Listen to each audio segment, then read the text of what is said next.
ইমান কি জিনিস এটা সম্পর্কে আমি হালকা একটা উদাহরণ দিয়ে আপনাদের প্রমাণ দেব।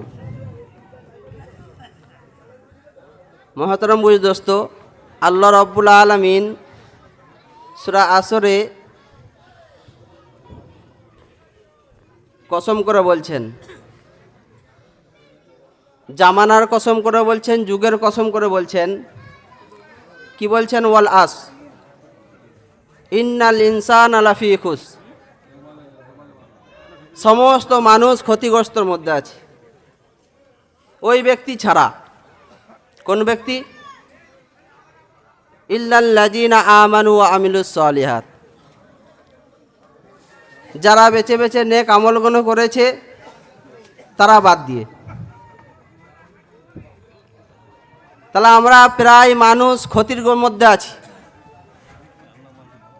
ওয়া আমিলুস সলিহাত ইল্লাল্লাযীনা আমানু ওয়া আমিলুস সলিহাত লাহুম ওয়াতাওয়াসাউ বিল হাক্কি ওয়াতাওয়াসাউ বিস সাবর, ওই ব্যক্তি ছাড়া যারা সৎ কাজ করেছে এবং খারাপ কাজ থেকে বাধা প্রদান করেছে, ওই ব্যক্তি ছাড়া।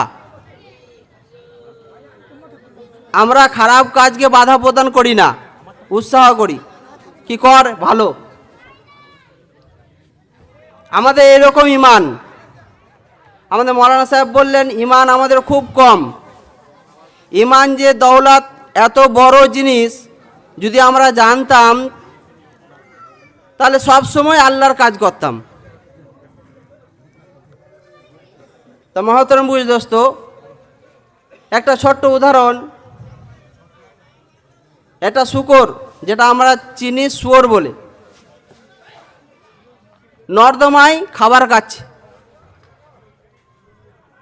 প্রত্যেক দিন নর্দমায় খাবার খায়, আর এক বুজুর্গ সাহেব রাস্তা দিয়ে বয়ে যায় তেনার প্রভুর সাথে দেখা করার জন্য। কোথায়? পবিত্র আল্লাহর ঘরে।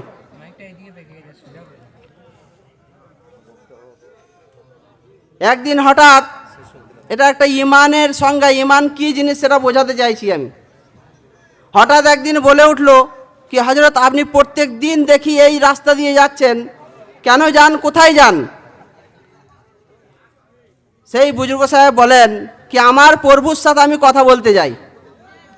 ওই তোমার প্রভুকে, যে আমাকে বানিয়েছে, যে দুনিয়াকে বানিয়েছে, আসমানকে বানিয়েছে, জমিনকে বানিয়েছে, সেই আমার প্রভু। অর্থাৎ তোমাকে যা বানিয়েছে সেই আমার প্রভু।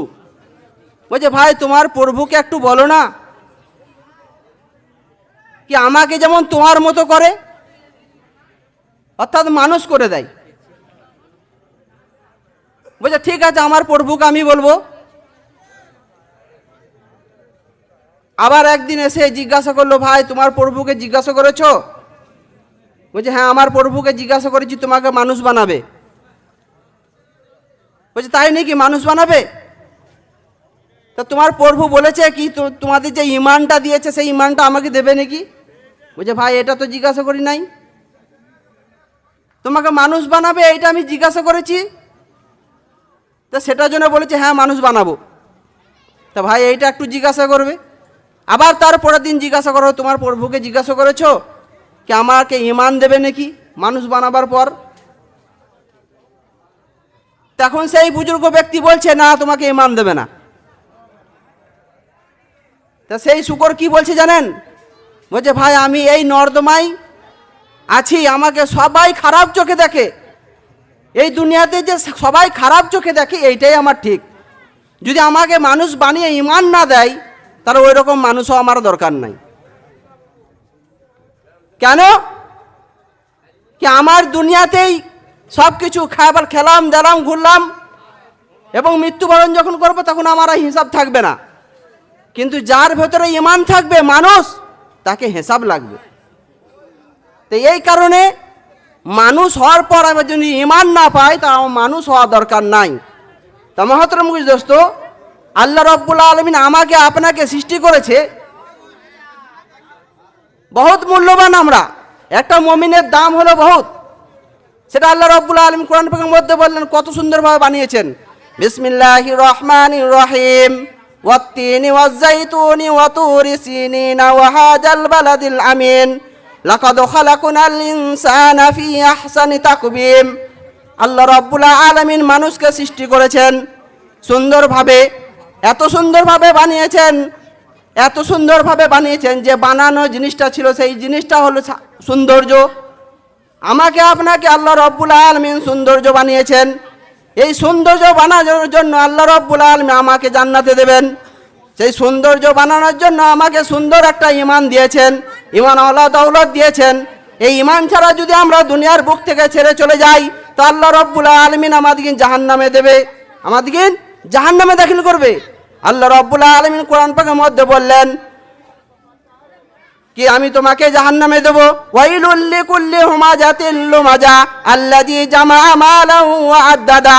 আল্লাহ রাব্বুল আলামিন জাহান্নামের অনেক রকমের কোরআন শরীফের মধ্যে বলেছেন আলহাকুমুত তাকাসুর হাত্তা যুরতুমুল মাকাবির কাল্লা সাউফা তা'লামুনা সুম্মা কাল্লা সাউফা তা'লামুন। আল্লাহ রাব্বুল আলামিন অনেক কোটা সূরাকে নাজিল করেছেন জাহান্নামের জন্য। তা আমরা জাহান্নামে যদি যাই, আল্লাহ রাব্বুল আলামিন হুকুমকে যদি না মানি, তা আল্লাহ রাব্বুল আলামিন আমাকে জান্নাত জাহান্নামে দেবে। তা সকলেই আমরা ভাই, আমার সময় শেষ হয়ে গেছে। আমরা মূল্যবান যে আমার ঈমান, ঈমান হলো দৌলত, এই ঈমান আমরা কামাই করব ইনশাআল্লাহ। আল্লাহ রাব্বুল আলামিনের ইবাদত করলে আমার ঈমান মজবুত হবে। বেশি বেশি করে আস্তাগফিরুল্লাহ পড়তে হবে আর আল্লাহ রাব্বুল আলামিনের কাছে দোয়া করতে হবে, হে আমার প্রভু আমাকে ঈমানদার বানাও, আমাকে হেদায়েত দাও।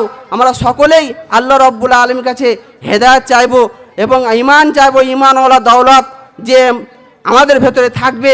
থাকার পর আমরা মৃত্যুবরণ করি, মৃত্যুবরণ করার পর আল্লাহ রাব্বুল আলামিন আমাকে আপনাকে জান্নাতে দেবে। এই কথা প্রতি আমল করা তৌফিক দান করুক। ওয়া আখির দাওয়ানা আলহামদুলিল্লাহি রাব্বিল আলামিন। আমিন সুম্মা আমিন। আসসালামু আলাইকুম ওয়া রাহমাতুল্লাহি ওয়া বারাকাতুহু।